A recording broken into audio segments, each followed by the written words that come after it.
ಭ್ರಷ್ಟಾಚಾರದಲ್ಲಿ ದಾಖಲೆ ಮಾಡಿದ್ದೀವಿ ಅಂತ ಸಂಭ್ರಮನ,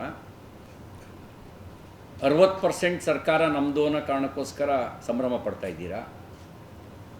ಎಲ್ಲ ಅಗತ್ಯ ವಸ್ತುಗಳ ಬೆಲೆ ಏರಿಕೆ ಮಾಡಿದ್ದೀವಿ ಅನ್ನೋದಕ್ಕೋಸ್ಕರ ನೀವು ಸಂಭ್ರಮಿಸ್ತಾ ಇದ್ದೀರಾ?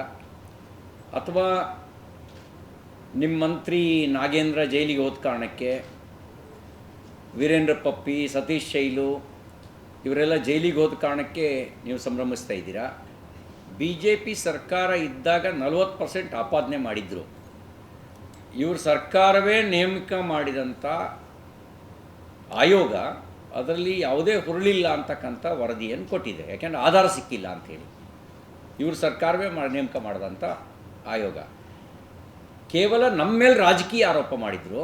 ಈಗ ಇವರು ಭ್ರಷ್ಟಾಚಾರದಲ್ಲಿ ತೊಡಗಿದ್ದಾರೆ ಅನ್ನೋದಕ್ಕೆ ನಾಗೇಂದ್ರ ಜೈಲಿಗೆ ಹೋಗಿದ್ದೇ ಸಾಕ್ಷಿ, ತಿಮ್ಮಾಪುರ್ನ ಆಡಿಯೋ ವಿಡಿಯೋ ಪ್ರಕರಣಗಳೇ ಸಾಕ್ಷಿ, ಮೂಢ ಹಗರಣವೇ ಸಾಕ್ಷಿ.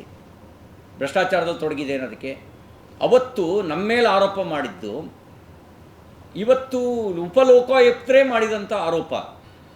ಇದಕ್ಕೆ ಇನ್ನೇನು ಅಂಗೈ ಉಣ್ಣಿ ಕನ್ನಡಿ ಹಿಡಿಬೇಕಾದ ಅವಶ್ಯಕತೆ ಇಲ್ಲ. ಮತ್ತು ಕಾಂಗ್ರೆಸ್ಸಿಗೆ ಭ್ರಷ್ಟಾಚಾರಕ್ಕೆ ಯಾರೂ ಬೇಕಾಗಿಲ್ಲ, ಅವರೇ ಜಗತ್ತಿಗೆ ರೋಲ್ ಮಾಡಲ್ಲ ಕಾಂಗ್ರೆಸ್ಸು. ಜನ ಯೋಚನೆ ಮಾಡ್ತಿರೋದು ಅಭಿವೃದ್ಧಿ ಕೆಲಸ ಯಾವಾಗ ಮಾಡ್ತೀರಿ, ಜನ ಯೋಚನೆ ಮಾಡ್ತಿರೋದು ಬೆಲೆ ಯಾವಾಗ ಇಳಿಸ್ತೀರಿ, ಜನ ಯೋಚನೆ ಮಾಡ್ತಿರೋದು ಭ್ರಷ್ಟಾಚಾರಕ್ಕೆ ಕಡಿವಾಣ ಯಾವಾಗ ಹಾಕ್ತೀರಿ. ನಾವು ಜನರ ಸಮಸ್ಯೆ ಇಟ್ಕೊಂಡು ಹೋರಾಟ ಮಾಡ್ತಿದ್ದೀವಿ. ಕುರ್ಚಿ ಸಮಸ್ಯೆ ಅದು ಕಾಂಗ್ರೆಸ್ಸಿನ ಸಮಸ್ಯೆ, ಅದು ಜನರ ಸಮಸ್ಯೆ ಅಲ್ಲ. ವಿಧಾನಸಭೆ ಅಧಿವೇಶನಕ್ಕೆ ಮುಂಚಿತವಾಗಿ ಆದರೂ ಕುರ್ಚಿಯ ಸಮಸ್ಯೆಯನ್ನು ಬಗೆಹರಿಸ್ಕೊಳ್ಳಿ ಅಂಥೇಳಿ.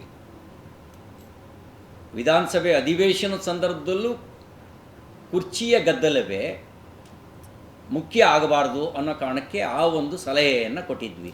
ಈಗಲೂ ನಾವು ತಮ್ಮ ಮೂಲಕ ಸಲಹೆ ಕೊಡಲಿಕ್ಕೆ ಬಯಸ್ತೇವೆ. ಬಜೆಟ್ ಮಂಡನೆಗೆ ಮುಂಚೆ ಆದರೂ ಕುರ್ಚಿ ಸಮಸ್ಯೆಯನ್ನು ಬಗೆಹರಿಸ್ಕೊಳ್ಳಿ. ಕುರ್ಚಿಯ ಸಮಸ್ಯೆ ರಾಜ್ಯದ ಜನರ ಸಮಸ್ಯೆ ಅಲ್ಲ. ನಿಮ್ಮ ಕುರ್ಚಿಯ ಸಮಸ್ಯೆಯಿಂದಾಗಿ ಆಡಳಿತದ ಬಿಗಿ ತಪ್ಪಿದೆ. ಹೈಕಮಾಂಡು ಎರಡೂ ಕಡೆ ಗೊಂಬೆ ಆಟ ಆಡ್ತಾ ಇದೆ. ಅವ್ರ ಹತ್ರಲೂ ಲಾವು ಅಂತಾರೆ, ಇವ್ರ ಹತ್ರನೂ ಲಾವು ಅಂತಾರೆ. ಇಬ್ಬರನ್ನೂ ಮ್ಯಾನೇಜ್ ಮಾಡಿ ಅವರ ಖಜಾನೆಯನ್ನು ಭರ್ತಿ ಮಾಡ್ಕೊಳ್ತಾ ಇದ್ದಾರೆ. ಸಿದ್ದರಾಮಯ್ಯನೂ ಕಪ್ಪ ಕೊಡಬೇಕು, DK ಶಿವಕುಮಾರು ಕಪ್ಪ ಕೊಡಬೇಕು. DK ಶಿವಕುಮಾರ್ ಮೂಗಿಗೆ ತುಪ್ಪ ಸವರಿದ್ದಾರೆ, ಸಿದ್ದರಾಮಯ್ಯನವರಿಗೆ ಅಭಯ